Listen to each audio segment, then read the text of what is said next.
Misty and Pouncer actually came from an animal cruelty case in Southern California where there was a pseudo sanctuary, and when they were shut down they had about 100 tigers to place and 100 that had already been deceased on the property.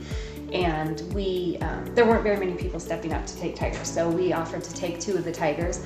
And Pouncer was living, at the time she was living on about 4 feet of chain on a patio, and Misty was living in a 3x3 rolling metal type cage, and they were being starved to death and they didn't have any fur. And so we just felt it was really important that as a zoo we help with this situation.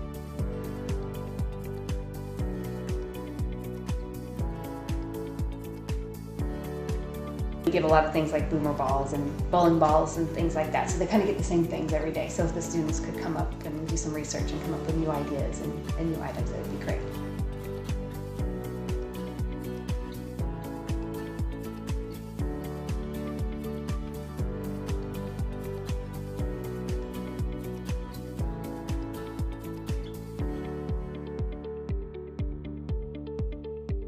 Depending on the exhibit, it's a lot of times they're built for the animals. It's not always people friendly, so getting access to certain areas, so they're going to need to look at that. If something they're designing is going to be too big and not be able to fit through the door, be able to move easily, so they need to think about those things. And they also need to think about each specific animal. So if they're thinking about the tigers, how strong are they?